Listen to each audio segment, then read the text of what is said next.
She's nothing but an old woman. Easy to handle. My future daughter-in-law says this in Spanish. On the phone. In my kitchen. She thinks I don't understand. She's wrong. Her voice floats through the doorway. Laughing. Speaking fast. She calls me a stupid old woman. The words hit like ice water. Her son is even easier, she says. My heart stops. He's obsessed with me. Completely under my control. Everything is going according to plan.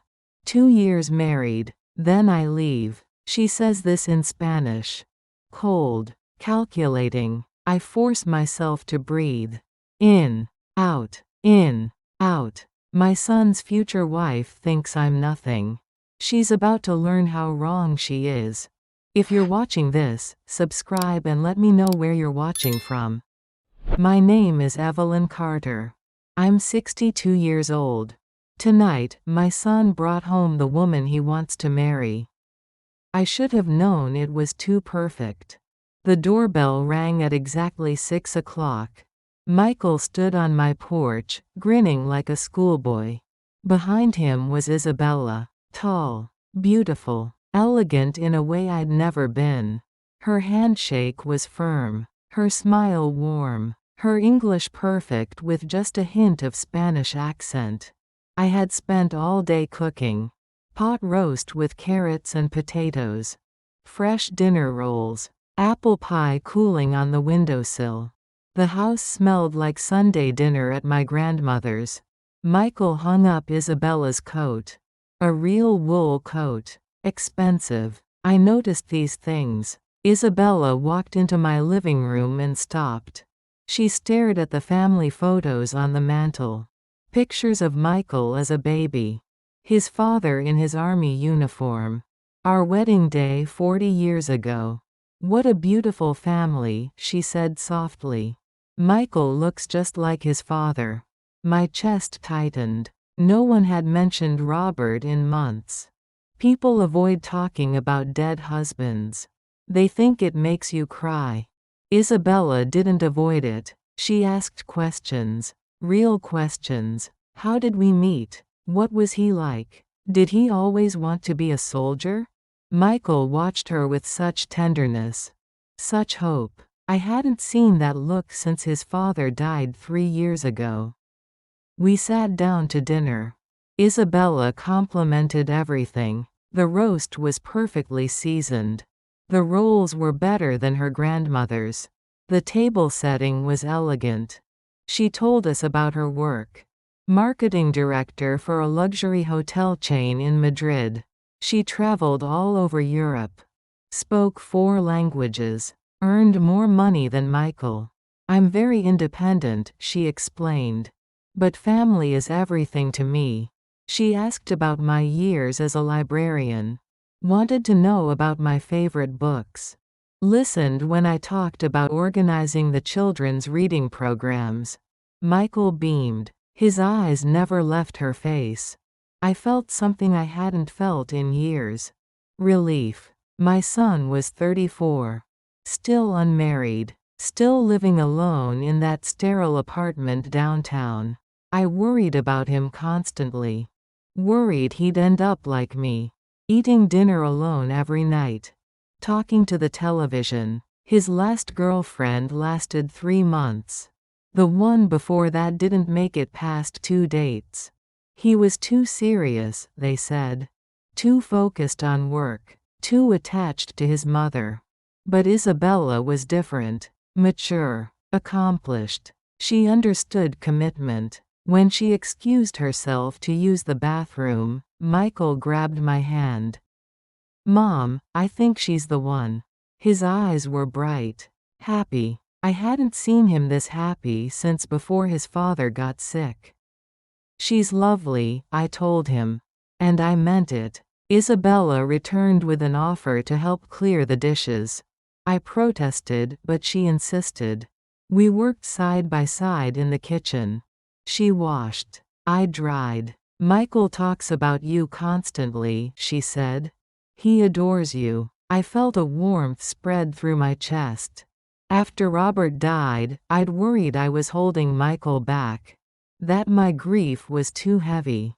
That he stayed close out of duty, not love. You raised an incredible man, Isabella continued. He's kind, loyal, generous. She paused, looking out the kitchen window at the garden Robert had planted. I lost my father when I was 15. I know how hard it is. But Michael, he turned his pain into compassion. I had to turn away. My eyes were watering. This woman understood my son. Really understood him. We finished the dishes in comfortable silence. Isabella folded the dish towel perfectly. Hung it on the hook by the sink. Such small gestures. Such attention to detail. In the living room, Michael was looking at his phone. Work call, he mouthed. He stepped onto the back porch. Isabella and I sat on the sofa. She asked to see more photos. I pulled out the album from Michael's childhood. We laughed at pictures of him in his Little League uniform. His gap-toothed grin at age 7. He was adorable, she said. I must have so many wonderful memories. I did. But sharing them with someone new felt strange. Good strange. For 40 years, Robert and I had been the keepers of Michael's history. After Robert died, I became the only witness to our family's story. Now Isabella wanted to know everything. Every milestone. Every moment. She listened like it mattered. Like these memories would become hers too. Then her phone rang. A sharp, insistent sound that cut through our conversation.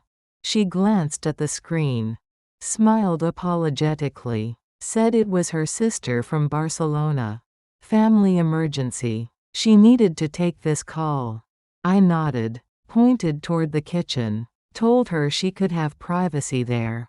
Isabella disappeared around the corner. I heard her footsteps. The scrape of a chair being pulled out.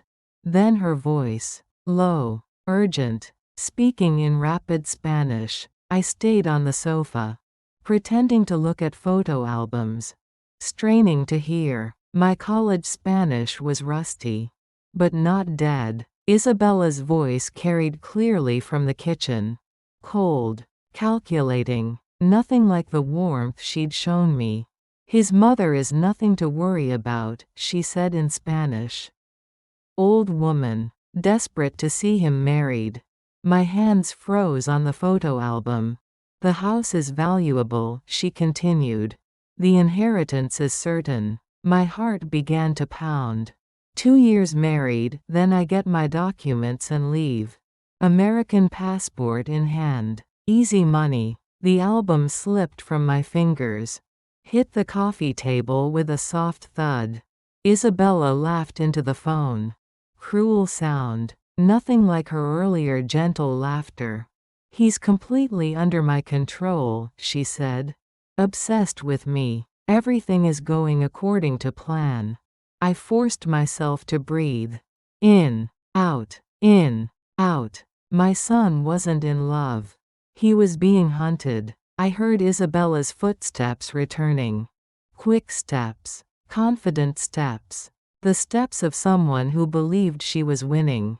I arranged my face into a smile. Picked up the photo album. Pretended nothing had changed. Isabella reappeared in the doorway.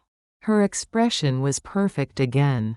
Concerned. Apologetic. Loving. Sorry about that, she said. My sister needed advice about our mother's medication. I nodded sympathetically. Made appropriate sounds about family responsibilities. But inside, I was screaming. Outside, Michael paced on the porch. His voice was muffled through the glass door. Something about blueprints and deadlines. Isabella watched him through the window. I watched her watching him. The tenderness was gone from her face. Replaced by cold assessment. Like a predator calculating distance to prey. He works too hard, she said quietly. But I understand. I'm the same way. The words were the same as before. But now I heard the lie underneath. The calculation behind every syllable. She turned to me. Her dark eyes were serious. Rehearsed. I want you to know, Mrs. Carter. I'm not looking for someone to take care of me. I can take care of myself. But I would like to take care of Michael. The way you've taken care of him all these years. My throat tightened, but not with joy this time. With rage. Every word was poison wrapped in silk. Every promise was a trap. Michael came back inside, apologized for the interruption. Isabella stood and smoothed her dress. We should go, she said. It's getting late. But she lingered by the photo albums. Asked if she could borrow one to show her mother back home. Of course, I said. Keep it as long as you need. At the door, she hugged me. Really hugged me. Not the polite, careful embrace I'd grown used to. A real hug. Warm and firm. Thank you for tonight, she whispered. For welcoming me. After they left, I stood in my kitchen. The dishes were done. The leftovers put away. The house was quiet again. But the quiet had changed. It had edges. I wiped a spotless counter. Straightened a straight napkin. Practiced the only lie I could live with. That I had heard nothing at all. If you're watching this, subscribe and let me know where you're watching from. I didn't sleep that night. I lay in my bed, staring at the ceiling, replaying every word. His mother is nothing to worry about, she had said in Spanish.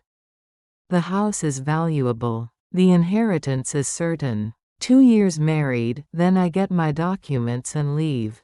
American passport in hand. Easy money. Her voice had been so cold. So calculated. Like she was reading from a business plan. I got up at 5 in the morning. Made coffee with shaking hands. The kitchen felt different now. Contaminated. The wooden spoon still sat in the sink. I'd forgotten to wash it. Michael called at 7. His voice was bright. Happy. He told me Isabella loved me.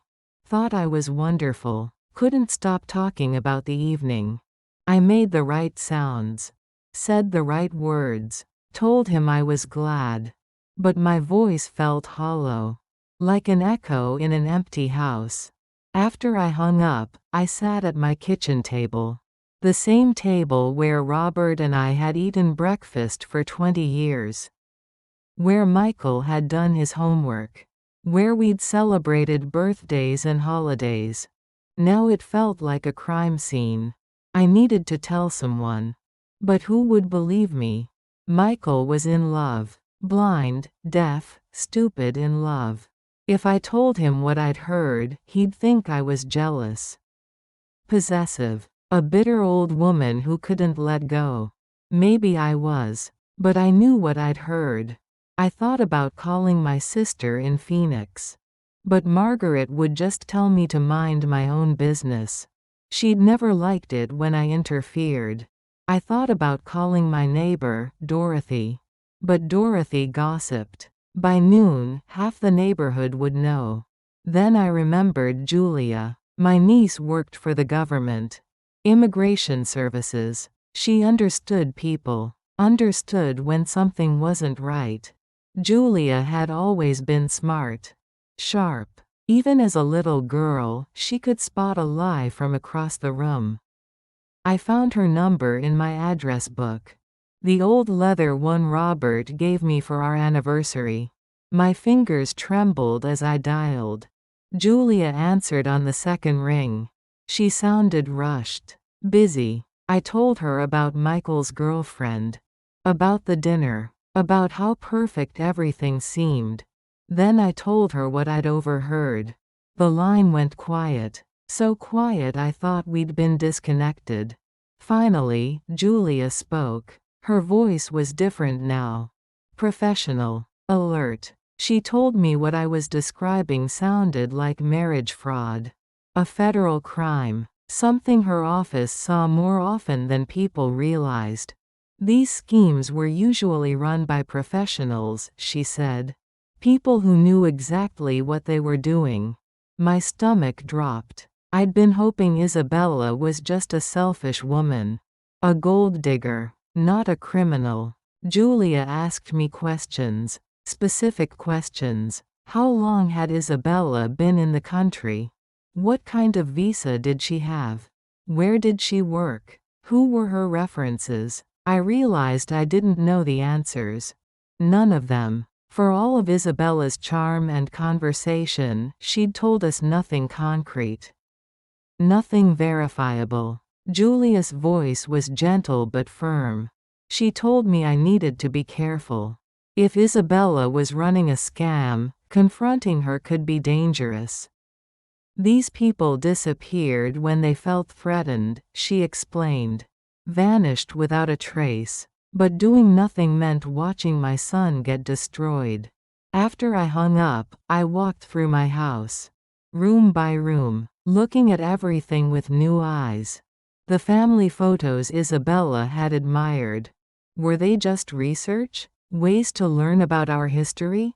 Our assets? The questions she'd asked about Robert's military service. About his pension. About the house he'd left me. Had any of it been genuine interest? Or just intelligence gathering? I made a list. Everything I could remember about Isabella's stories. The hotel chain in Madrid where she supposedly worked.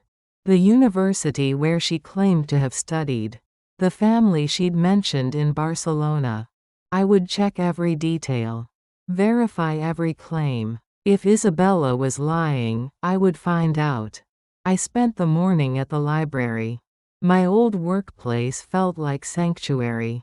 The smell of books. The quiet whispers. The sense of order. I used the computer to search for Isabella's hotel chain. Found their website. Called their corporate office. No Isabella Morales in their employee directory. No marketing director by that name. I tried different spellings. Different departments. Nothing. My hands were shaking again. I searched for the university she'd mentioned. Found their alumni office. Sent an email asking about Isabella Morales, graduated 10 years ago. The response came within an hour. No record of any student by that name. I walked home slowly. My legs felt weak, unsteady. Isabella had lied about everything. Her job. Her education. Probably her name. My son was planning to marry a complete stranger. That evening, Michael came for dinner. He brought takeout Chinese food. Apologized for not calling first. We sat at my kitchen table eating lo mein from paper containers. He talked about work. About a new project downtown. About his plans for the weekend. He was taking Isabella to Pike Place Market. Then to dinner at that expensive restaurant overlooking the Sound. He was so happy. So hopeful. I watched him eat. Noticed the gray in his hair. The lines around his eyes. My little boy was 34 years old. Still trusting. Still believing in good people. I wanted to protect him. Shield him from the truth. But protection built on lies always crumbles. After he left, I called Julia again. This time, I told her about my research. About the lies I'd uncovered. Julia was quiet for a long moment. Then she asked if I was absolutely certain about what I'd heard. Yes, I told her. I was certain. She told me we needed to move carefully. Gather more evidence. Build a case. If we acted too soon, Isabella might disappear. Move on to her next victim. But if we waited too long, she might marry Michael. Make everything more complicated. Julia promised to make some calls. See what she could find through official channels. I promised to keep watching. Keep listening. Keep gathering evidence. That night, I lay in bed thinking about Robert. About how he used to check the locks twice before we went to sleep. How he insisted on walking me to my car after dark. He'd spent his whole life protecting people. First in the army, then as a father, as a husband. Now it was my turn. I stared at the ceiling until dawn. Planning, preparing. Isabella thought she was hunting prey. She was about to discover she'd chosen the wrong family. If you're watching this, subscribe and let me know where you're watching from. Julia called me back 3 days later. Her voice was careful, professional. She'd found something. Isabella Morales had entered the country 8 months ago. Tourist visa. 6-month limit. She was already overstaying illegally. Julia had run her name through multiple databases. Found gaps. Inconsistencies. Red flags everywhere. The woman living in my son's world was a ghost. But Julia needed more than suspicions. She needed evidence. Documentation. Proof that would hold up in court. She gave me the name of a private investigator. Someone she'd worked with before. Someone who specialized in immigration fraud. Daniel Brooks. Former police detective. Retired FBI. I wrote his number on the back of a grocery receipt. My handwriting looked shaky. Old. That afternoon, I drove to his office downtown. The building was older than me. Gray concrete. Narrow windows. The kind of place where serious business gets done quietly. Daniel's office was on the 3rd floor. No elevator. I climbed the stairs slowly. My knees complained with each step. The hallway smelled like coffee and old carpet. Fluorescent lights buzzed overhead. One flickered constantly. Daniel's door was plain wood. Black letters painted on frosted glass. No fancy logo. No promises. Just his name and the word, investigations. I knocked twice. Heard footsteps. The door opened. Daniel Brooks was younger than I'd expected. Maybe 50. Gray hair. Kind eyes. He wore a simple brown suit. A blue tie with a small coffee stain. He looked like someone's father.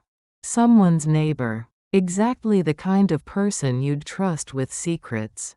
His office was small but organized. 2 chairs. A metal desk. Filing cabinets lined one wall. No family photos. No personal touches. This was a place for work. For truth. I sat in the worn leather chair across from his desk. Told him about Michael. About Isabella. About the phone call I'd overheard. Daniel listened without interrupting. Took notes in a small spiral pad. Asked questions when I finished. How long had they been dating?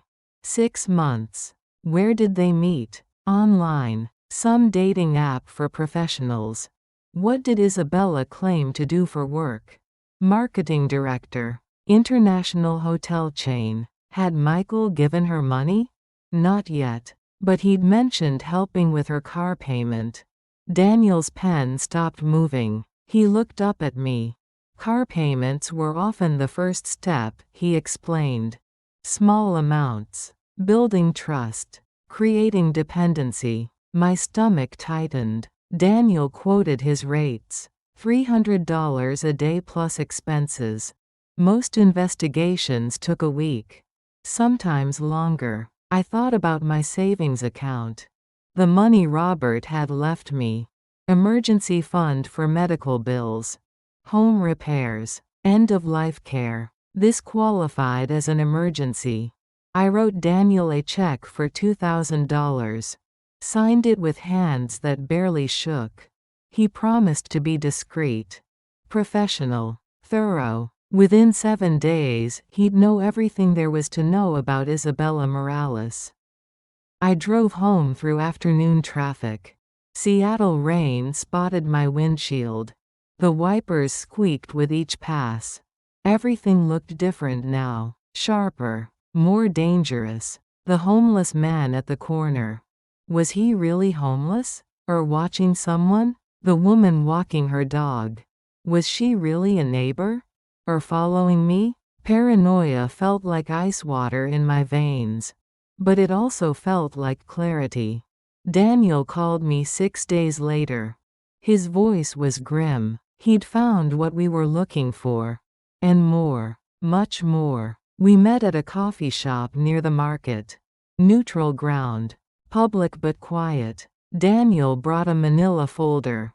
Thick with documents. Photos. Records. He opened it carefully. Like a doctor delivering bad news. Isabella Morales wasn't her real name.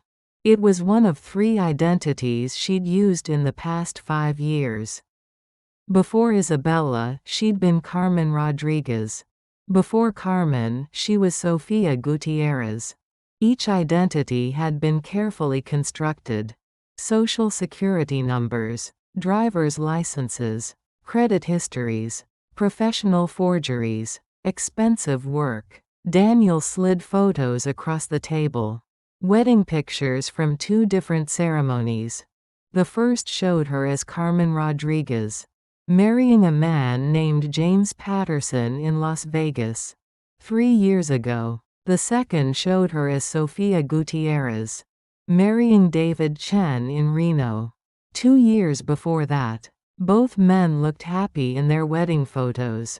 Hopeful. In love. Both marriages had lasted exactly 18 months. Both men had been left financially ruined. Daniel had tracked down James Patterson in Phoenix. Unemployed construction worker. Living in a studio apartment.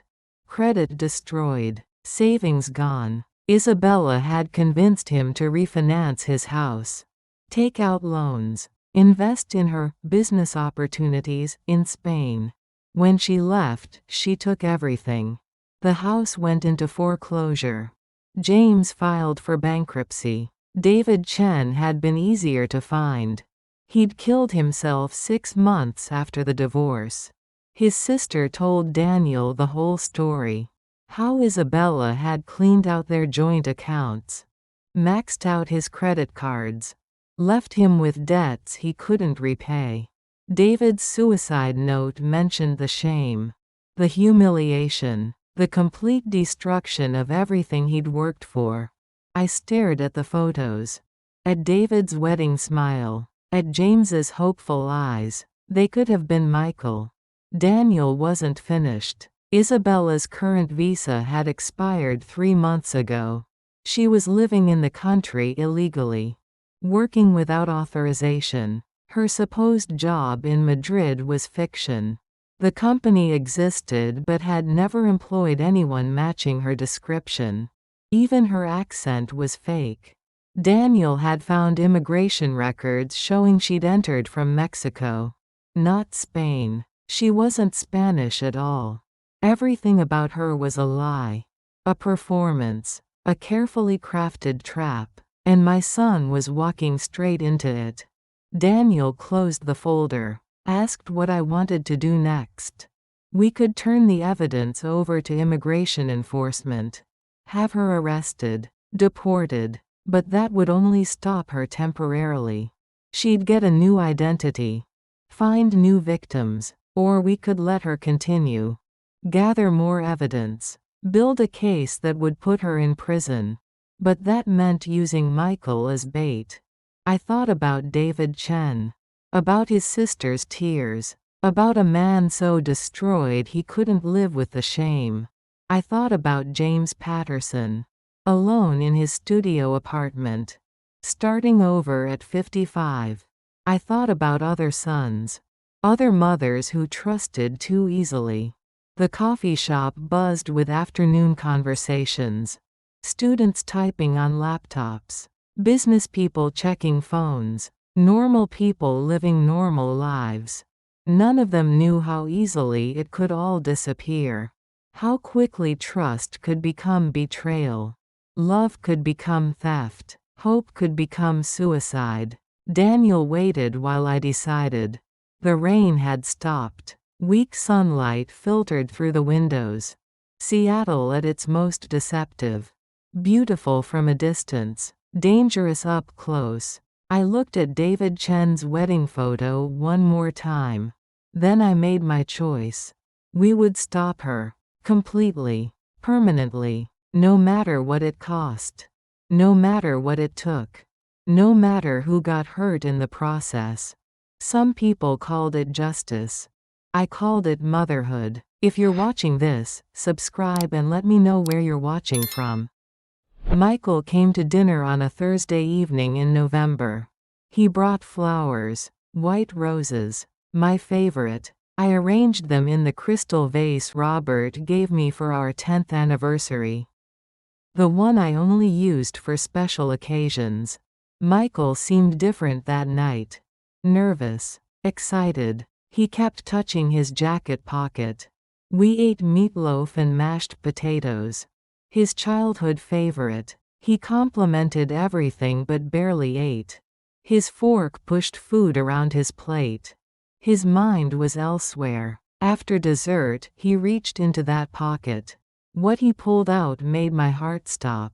A small velvet box. Navy blue. The kind that holds engagement rings. He opened it carefully. Inside was a diamond solitaire. Simple. Classic. Beautiful. It must have cost him 6 months' salary. Michael's eyes were bright with hope. With love. With plans for a future built on lies. He told me he'd been planning this for weeks. Shopping for the perfect ring. Choosing the perfect moment. Christmas Eve, he said. At my house. During dinner. He wanted Isabella to feel surrounded by family when he proposed. Wanted her to know she belonged. The irony was suffocating. I held the ring box. Felt its weight. Such a small thing to carry such enormous consequences. The diamond caught the kitchen light.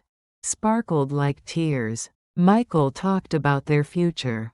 Wedding plans. Honeymoon in Europe. Maybe children someday. He'd already looked at houses. Bigger places with yards. Room for a family to grow. Every word was a knife in my chest. I managed to smile. To nod. To make the right sounds of approval.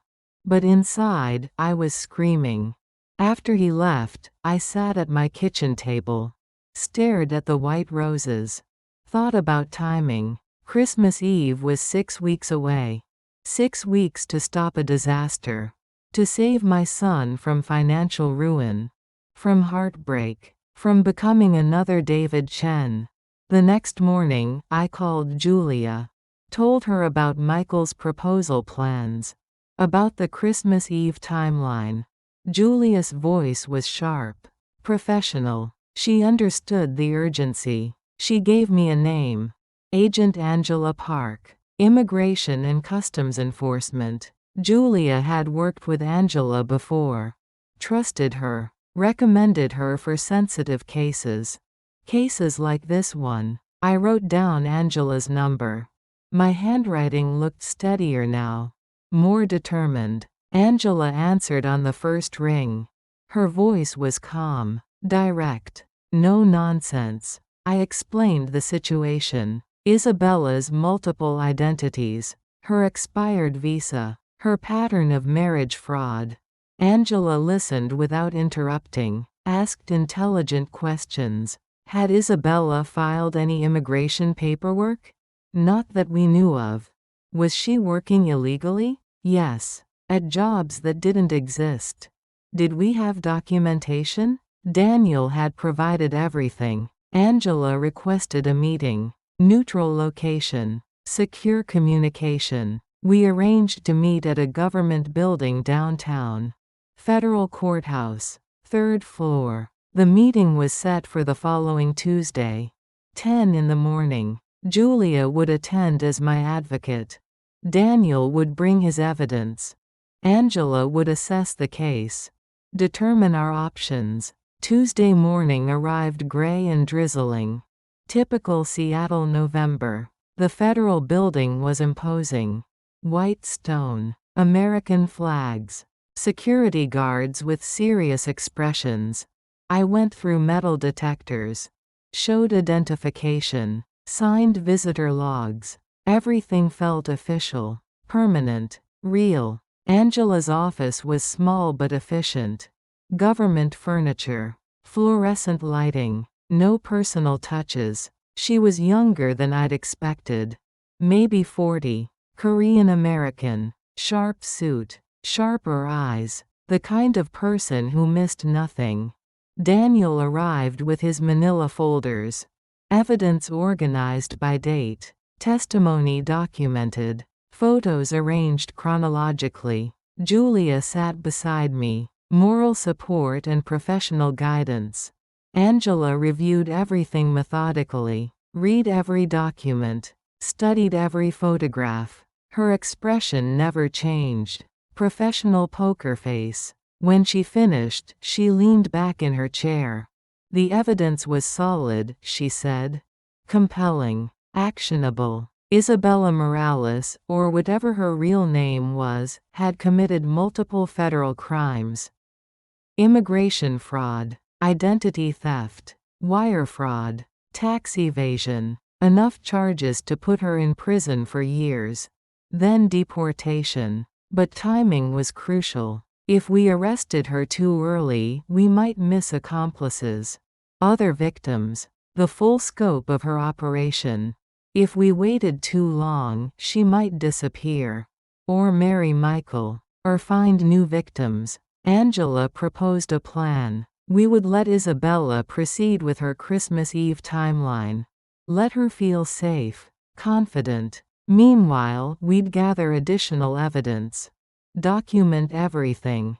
Build an airtight case. On Christmas Eve, during dinner, we'd spring the trap.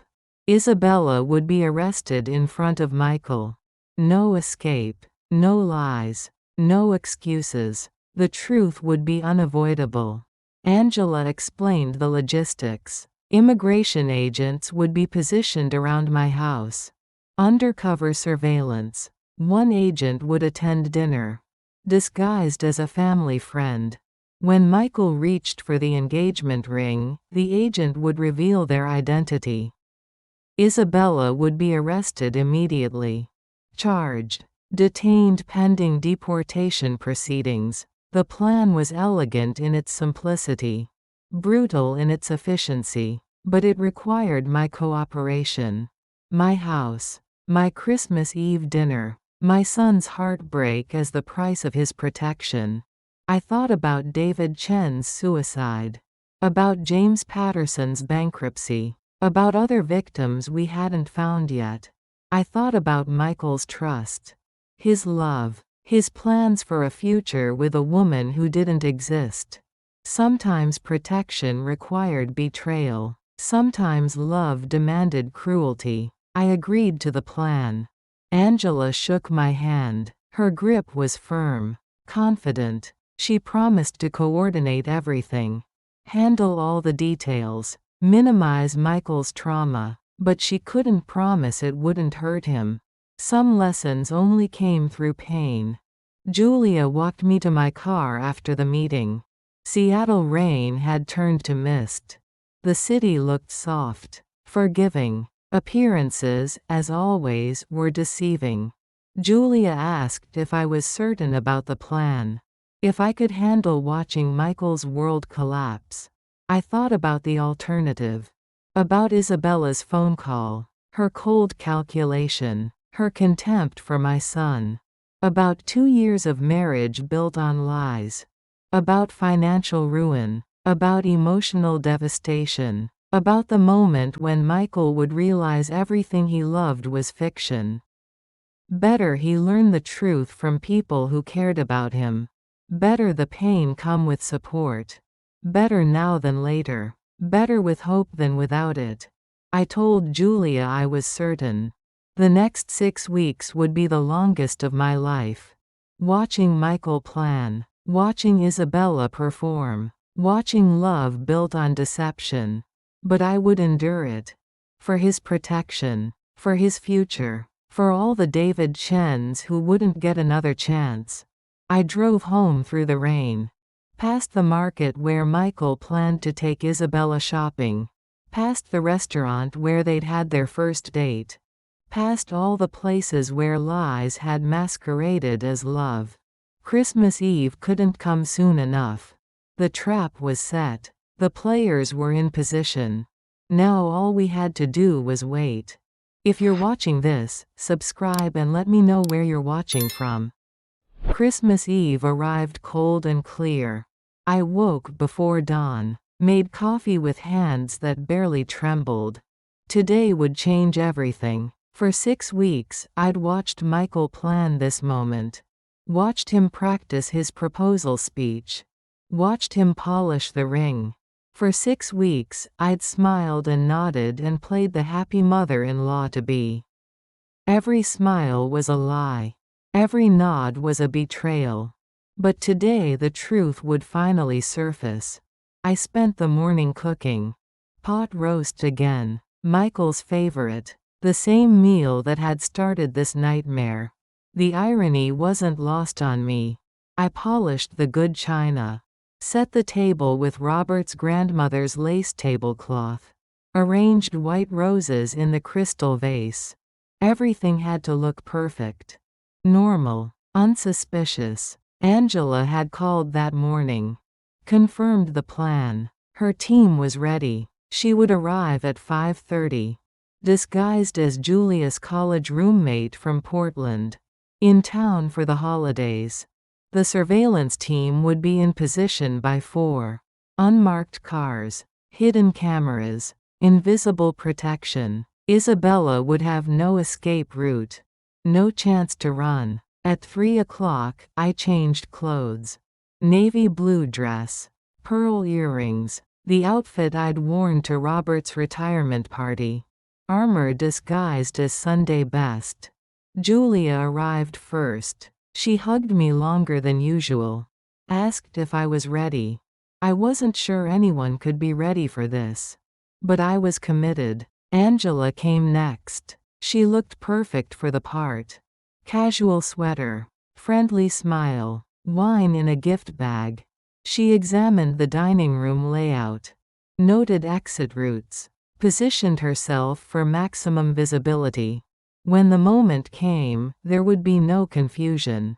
No chance for Isabella to claim ignorance. Michael and Isabella arrived exactly at 6. He carried a bottle of champagne. She brought flowers. Poinsettias. Red and gold. Christmas colors for a Christmas proposal. Isabella wore a black dress. Elegant. Sophisticated. Her hair was perfect. Her makeup flawless. She looked like a woman about to receive everything she'd ever wanted. In a way, she was. Dinner conversation flowed smoothly. Angela played her part beautifully. Asked about Isabella's work, her family, her plans for the new year. Isabella answered with practiced ease. Every lie polished to perfection. She talked about her job in Madrid. The promotion she was expecting. The apartment overlooking the park.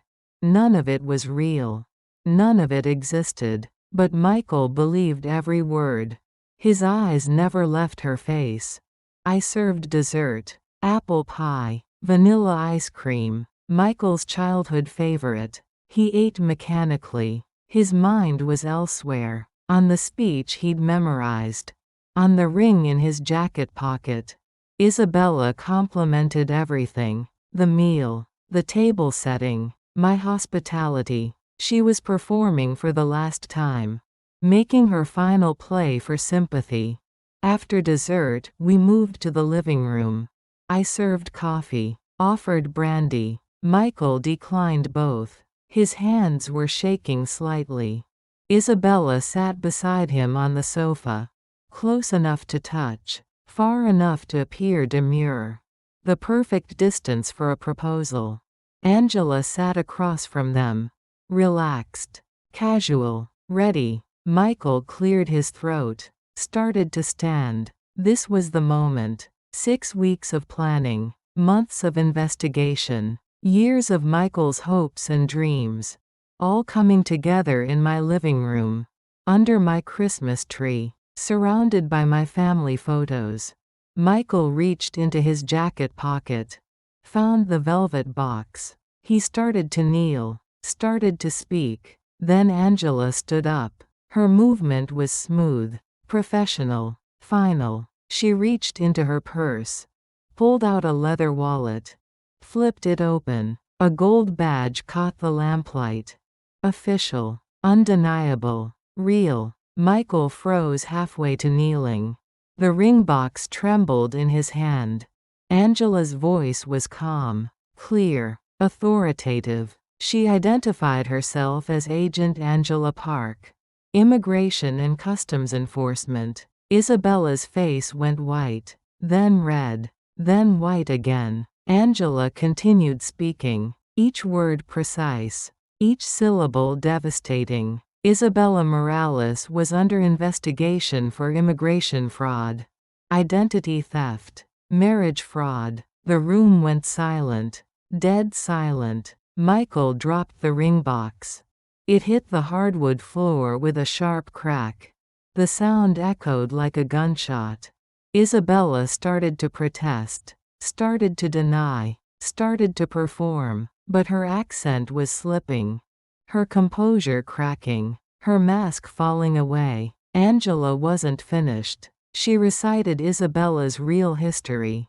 The multiple identities, the previous marriages, the destroyed lives. Carmen Rodriguez, Sofia Gutierrez, and now Isabella Morales. All fake, all lies, all part of a calculated scheme.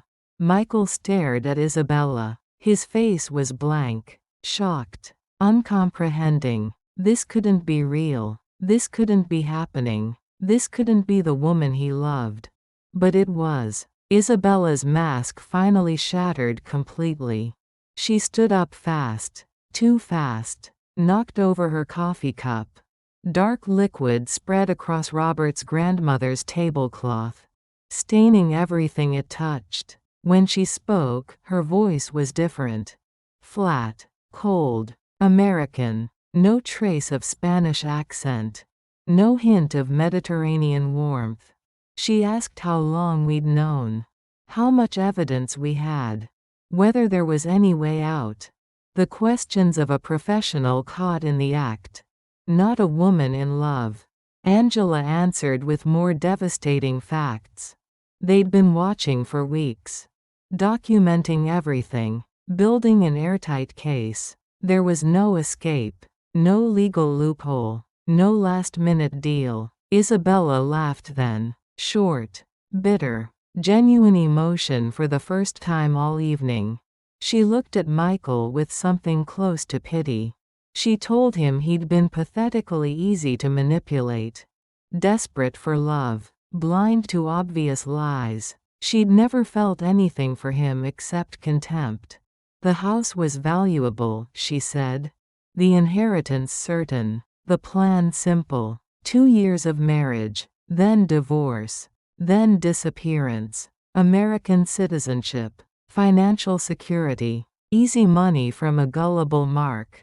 Michael's face crumpled, like paper in flame. This was the woman he'd planned to marry, to have children with, to grow old beside. This was the future he'd imagined, the love he'd trusted, the dream he'd built. All of it was performance. All of it was lies. Angela placed Isabella under arrest. Read her rights. Called for backup. Within minutes, the room filled with federal agents. Handcuffs. Official procedures. Isabella was led away in custody. No longer elegant. No longer charming. Just another criminal caught in her own web. The house emptied quickly after that. Agents. Evidence. Witnesses. Only Michael and I remained. Sitting in my living room, surrounded by the debris of shattered dreams. The ring box lay forgotten on the floor.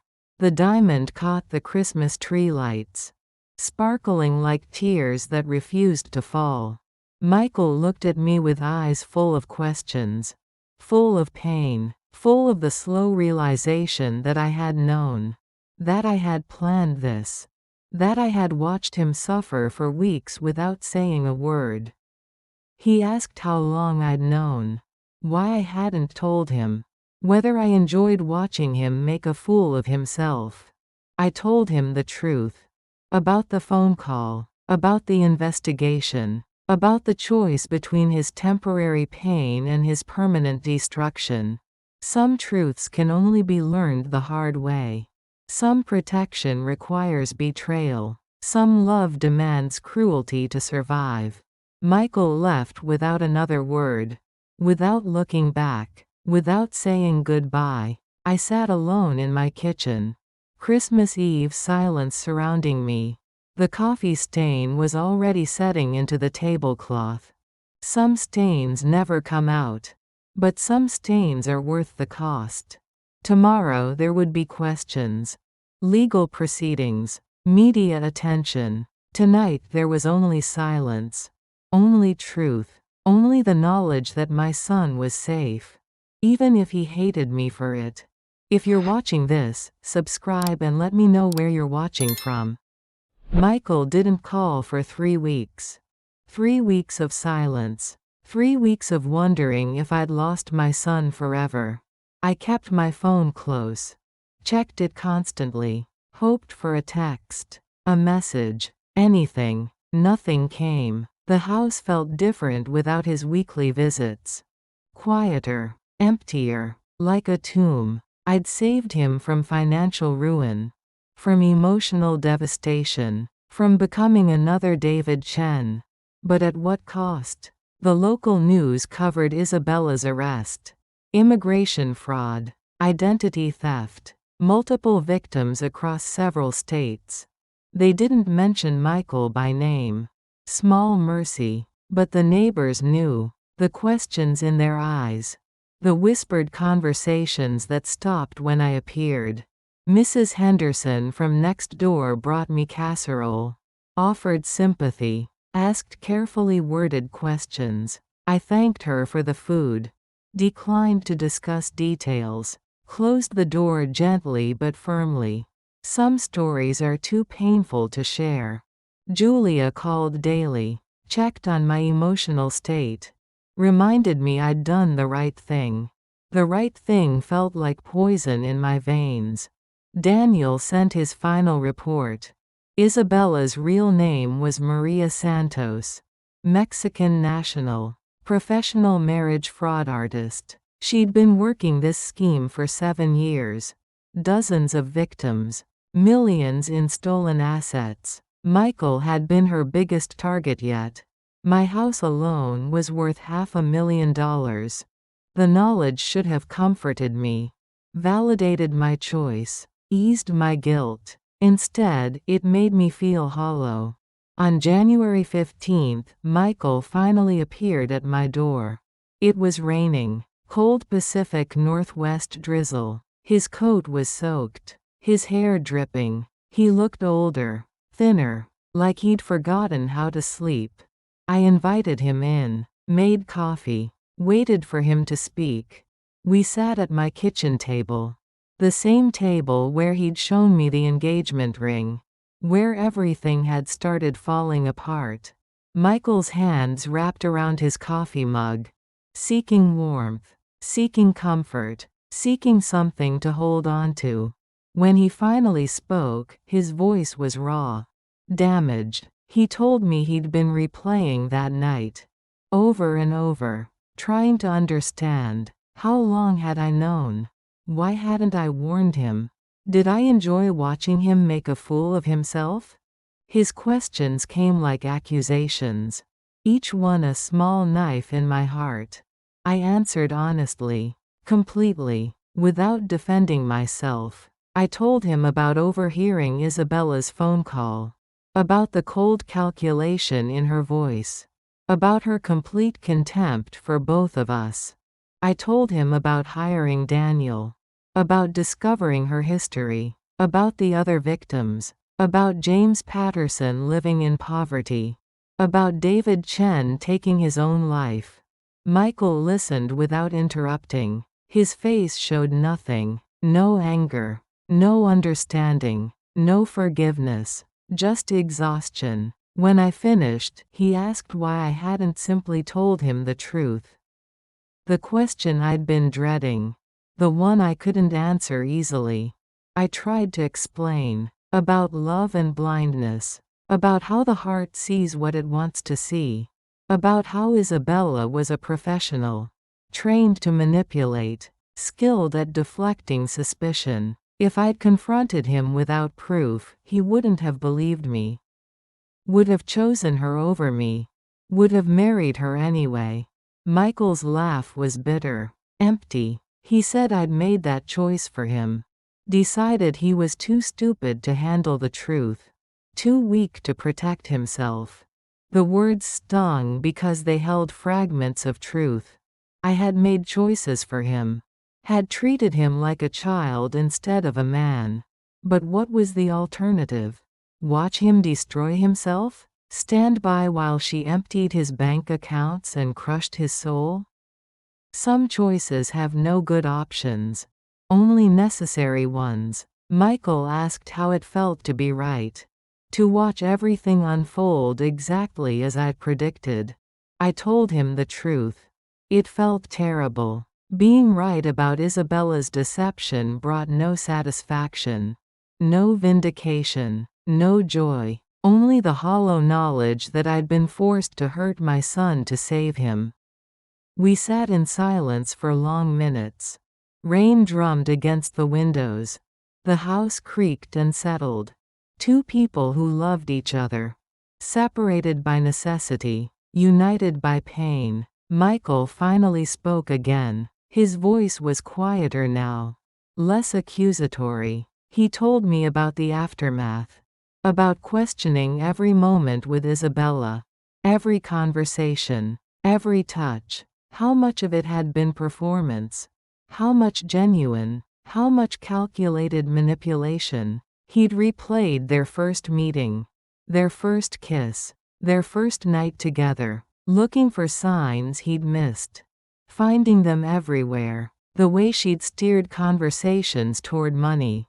Toward family assets. Toward future plans. The way she'd isolated him from friends. Made him feel guilty for spending time with anyone else. The way she'd created emergencies. Financial needs. Reasons why he should help. All classic manipulation techniques. All invisible when wrapped in love and desire. Michael looked at me across the kitchen table. Really looked at me. For the first time in weeks. He said he understood now why I'd done what I did. Why I'd chosen the path I'd chosen. But understanding and forgiving were different things. He was grateful I'd saved him from financial ruin. From Isabella's complete destruction. But he was also angry I'd let him suffer. Let him plan a future with a lie. Let him fall deeper in love with someone who didn't exist. The anger was justified. The gratitude was real. Both could exist simultaneously. Michael asked if I regretted my choice. If I'd do it differently given another chance. I considered the question carefully. Honestly, would I choose differently? Would I tell him sooner? Risk his disbelief and Isabella's escape? Or would I make the same painful choice? Sacrifice his temporary happiness for his permanent safety? I told him I'd probably do the same thing again. Despite the cost. Despite his anger. Despite the damage to our relationship. Some love requires difficult choices. Some protection demands temporary cruelty. Michael nodded slowly, like he'd expected that answer. Maybe even hoped for it. He told me he needed more time. To process everything. To rebuild his sense of reality. To figure out who he was without Isabella's lies shaping his self-image. But he also told me he loved me. Despite everything. Despite the pain. Despite the betrayal. He understood that I'd acted from love. Misguided maybe. Painful certainly. But love nonetheless. Michael finished his coffee. Stood to leave. Hugged me goodbye. Not the warm embrace of forgiveness. But not the cold shoulder of rejection either. Something in between. Something honest. After he left, I washed the coffee mugs. Put them away. Cleaned the kitchen counter. Normal tasks. Routine motions. Life continuing despite everything. The phone rang as I folded the dish towel. It was Michael. His voice was different now. Calmer. More resolved. He told me he'd been thinking during the drive home. About choices and consequences. About love and protection. He said he finally understood what I'd been trying to tell him. Sometimes the people who love us most are forced to hurt us most. Not from cruelty. From necessity. Not from malice. From protection. He thanked me for saving him. For making the impossible choice. For sacrificing our relationship to preserve his future. Then he invited me to dinner the following week. His treat. His way of starting to rebuild what we'd damaged. Not immediately. Not completely. But beginning. I accepted the invitation. Hung up the phone. Sat in my quiet kitchen. For the first time in months, the silence didn't feel like abandonment. It felt like peace. If you're watching this, subscribe and let me know where you're watching from. 3 months after the arrest, Daniel called with unexpected news. There was another Isabella. A real one. Her name was Sofia Morales. She lived in Seville, Spain. She worked in hotel management. She was also a victim. Maria Santos had stolen her identity 2 years ago. Used her passport photo. Her employment history. Her entire life story. But Maria had changed the first name from Sofia to Isabella. A calculated move to avoid exact database matches while keeping the same backstory. While Maria was destroying lives in America, the real Sofia was dealing with credit problems in Spain. Bank accounts frozen. Immigration flags triggered. She'd spent months proving she was herself.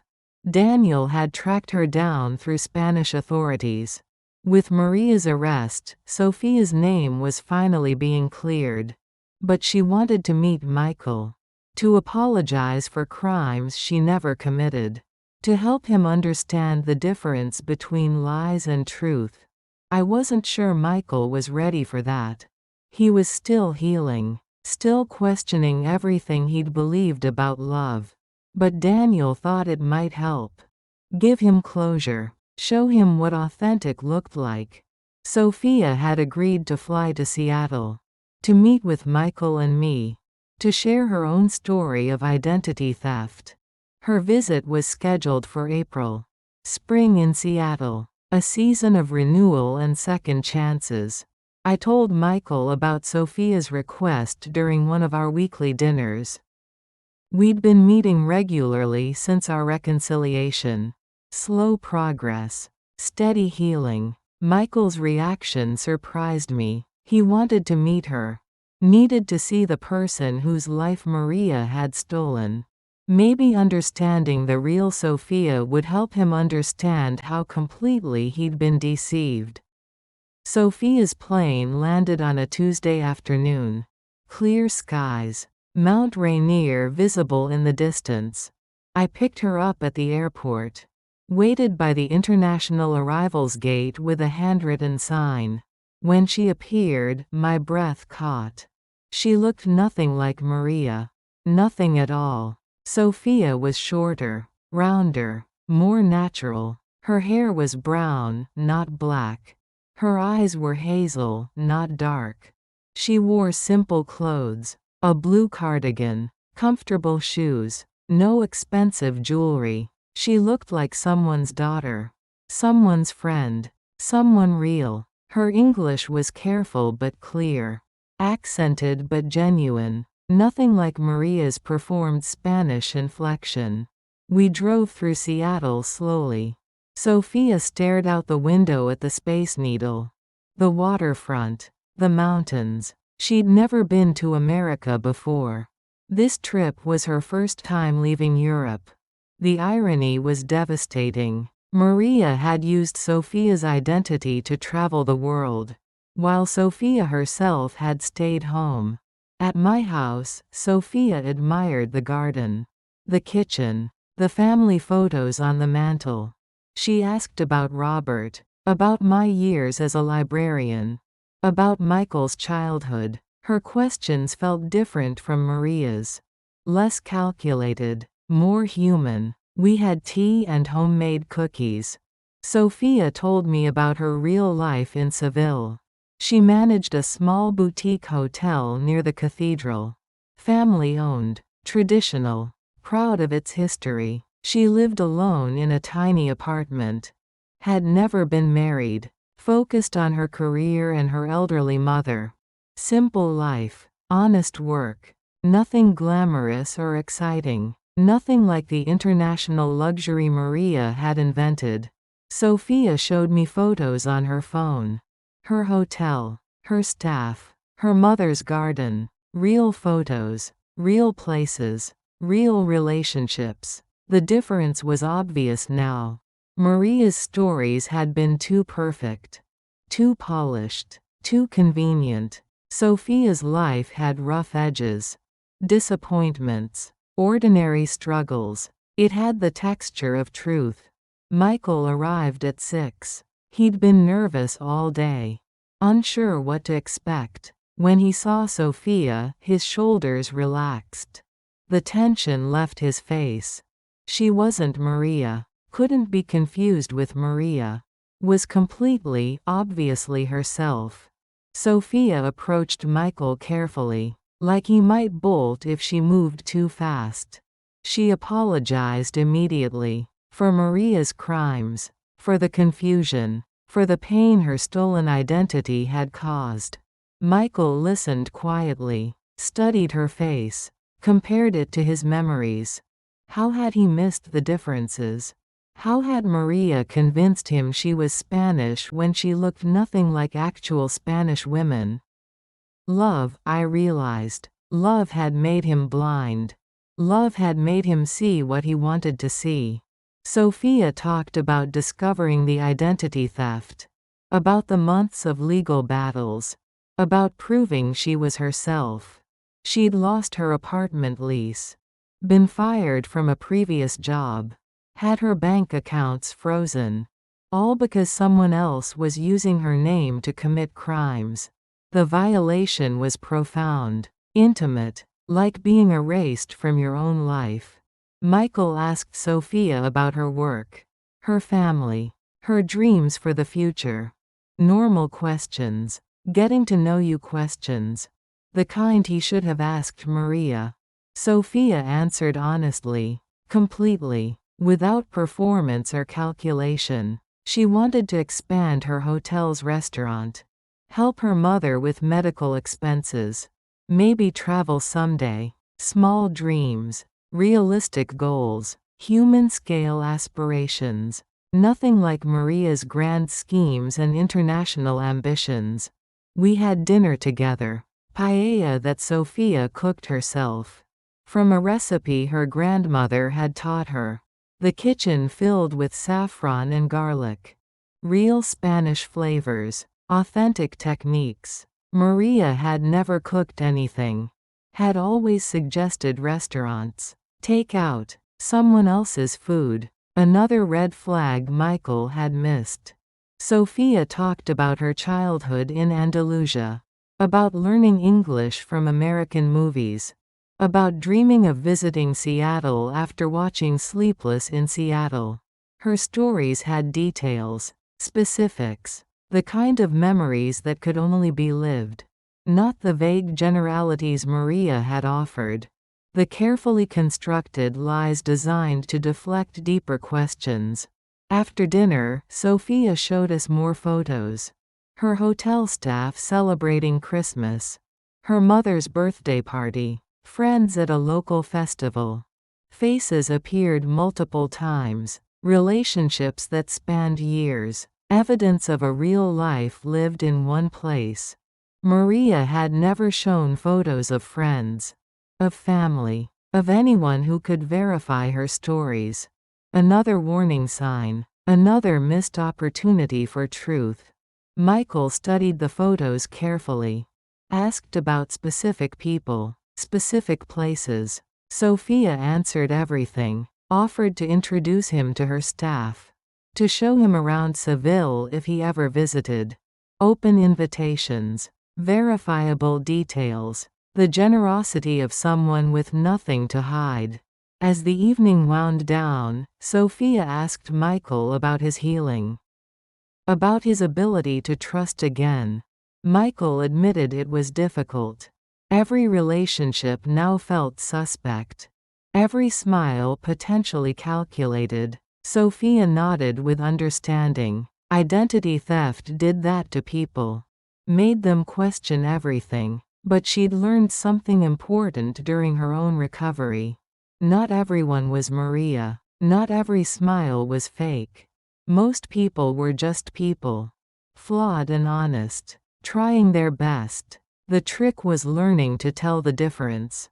Between performance and authenticity. Between love and manipulation. It took time. Practice. Willingness to be vulnerable again. But it was possible. Sophia had started dating someone new. A teacher from her neighborhood. Kind and boring and real. Nothing like the excitement Maria had offered. But also nothing like the devastation she'd caused. Sometimes boring was beautiful. Sometimes ordinary was extraordinary. When Sophia prepared to leave for her hotel, Michael asked if they could stay in touch. Not romantically. Not immediately. Just as friends. As fellow survivors of Maria's deception. Sophia agreed readily. Gave him her real email address. Her actual phone number. Information that could be verified. Checked. Confirmed. The opposite of everything Maria had offered. I drove Sophia back to her hotel through quiet Seattle streets. She thanked me for dinner. For hospitality. For helping her meet Michael. She hoped their friendship would help both of them heal. Help them remember that real people existed. That authentic connections were possible. Before she got out of the car, Sophia asked about my own healing. About the cost of protecting Michael. I told her the truth. It had been worth it. Despite the pain. Despite his anger. Despite everything. Some choices are difficult but necessary. Some love requires temporary cruelty. Sophia squeezed my hand. Told me I was a good mother. A strong woman. A person she was honored to know. Then she disappeared into the hotel lobby. Real footsteps. Real shadow. Real person in a real place. The difference was obvious now. Had always been obvious. If only we'd known how to look. If you're watching this, subscribe and let me know where you're watching from. 5 months after Sophia's visit, Michael made an announcement. He was taking a sabbatical from work. Going to Spain. To see Sophia's world for himself. Not as a romantic pursuit. Not yet. But as a journey toward understanding. He needed to see authentic life. Real relationships. Truth without performance. Sophia had invited him months earlier. Offered to show him Seville. Introduce him to her friends. Her family. She'd also mentioned that her relationship with the neighborhood teacher had ended amicably in late spring. They'd realized they were better as friends. Michael had finally accepted her invitation. I drove him to the airport on a September morning. Clear skies. Crisp air. The kind of day that promised new beginnings. At the departure gate, Michael hugged me goodbye.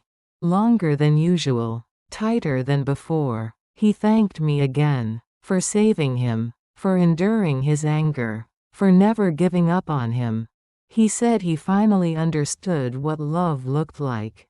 What protection required. What mothers did for their children. Even when it hurt. Especially when it hurt. I watched his plane disappear into morning clouds. Felt something I hadn't felt in years. Pride. Pure, uncomplicated pride in my son. Michael stayed in Spain for 3 weeks. Sent postcards from Seville. Photos from Sofia's hotel. Pictures of real Spanish food. Not the performance cuisine Maria had promised. But honest meals. Family recipes. Food made with love instead of manipulation. He wrote about Sofia's staff. How they'd worked together for years. How they treated each other like family. He wrote about her mother. 83 years old. Sharp as steel. Suspicious of any man interested in her daughter. The kind of protective mother Michael had never appreciated before. He wrote about Sofia herself. Her patience with his questions. His doubts. His slow journey back to trust. She never pushed. Never performed. Never promised more than she could give. Just offered friendship. Authenticity. Time to heal. By the end of the first week, something had shifted in Michael's letters. The tone changed. Lightened. Became hopeful. He was remembering how to laugh. How to enjoy someone's company without analyzing their motives. How to see a smile without calculating its cost. In the second week, Michael wrote about visiting Sofia's childhood home. Meeting her school friends. Seeing photo albums spanning decades. Evidence of a life lived completely. Honestly. Without hidden agendas or secret plans. The contrast with Maria was overwhelming. Maria had no history. No roots. No verifiable past. She'd been a ghost pretending to be human. Sofia was human pretending to be nothing more than herself. By the third week, Michael's postcards arrived less frequently. When they came, they were shorter. Happier. He was living instead of analyzing. Experiencing instead of questioning. Finally learning to trust his own judgment again. When Michael returned to Seattle, he looked different. Relaxed. Centered. At peace with himself. We had dinner the night after his return. He brought Spanish olive oil. Manchego cheese. A bottle of wine from Sofia's region. Real gifts. Real flavors. Real memories attached to real places. Michael told me about his time in Seville. About long walks through narrow streets. About conversations that lasted until dawn. About discovering that love didn't have to be complicated. Didn't have to hurt. Didn't have to cost everything you owned. Sometimes love was simple, honest, uncalculated. Sometimes the best relationships were the ones that felt easy. Sofia had shown him that. Not through grand gestures or passionate declarations. But through consistent kindness. Daily authenticity. The way she treated her staff. Her mother. The stray cats in her neighborhood. Character revealed in small moments. In choices no one was watching.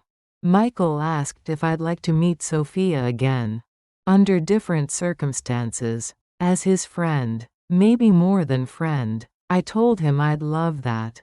Meant it completely. 3 months later, Michael called with news that made my heart sing. He was returning to Spain. Not for a visit this time.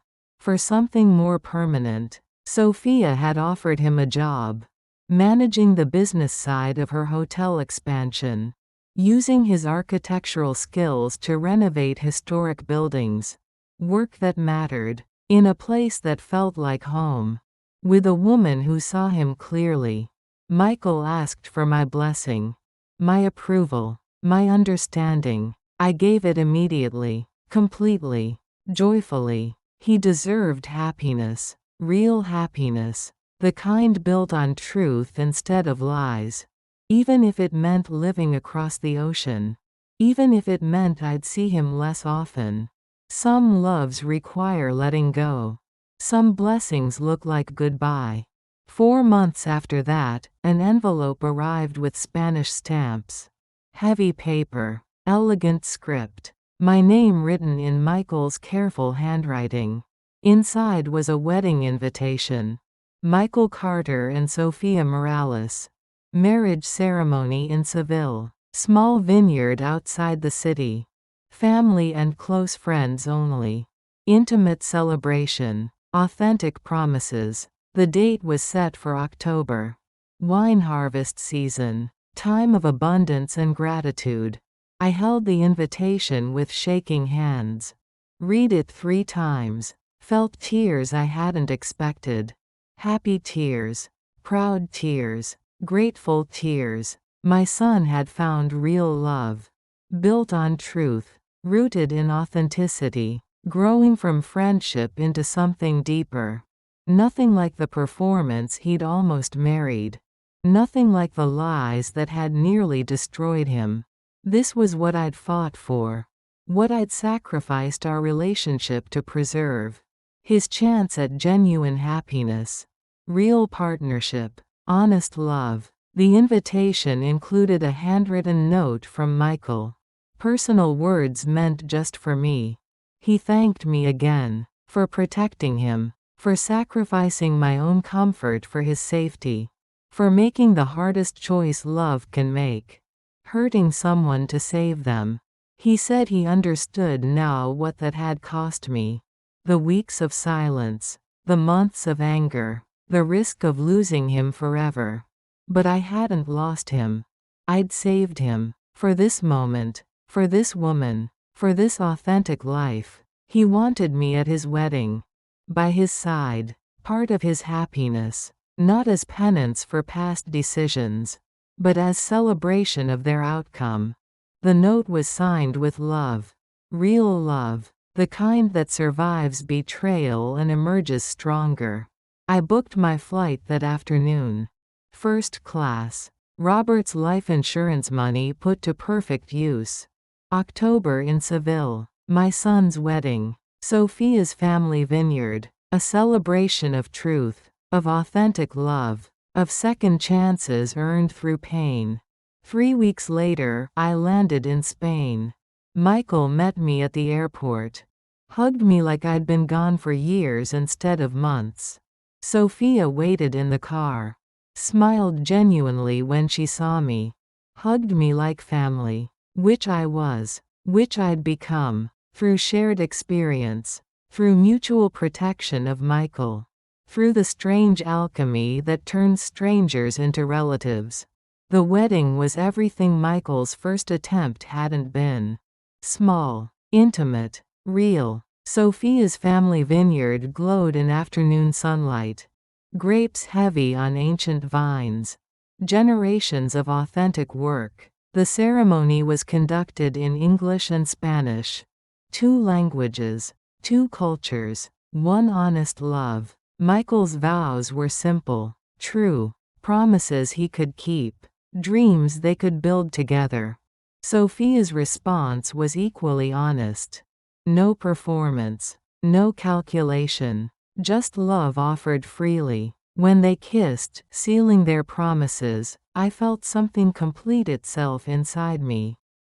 The circle closed. The protection successful. The sacrifice worthwhile. My son was safe. Happy. Authentically loved. The fight had been worth it. Every painful moment. Every difficult choice. This was what real victory looked like. Not conquest. Not vindication. But love blooming where lies had once taken root. Truth planted in soil that had been poisoned. Growing strong. Growing true. Growing into the happiness I'd always wanted for him.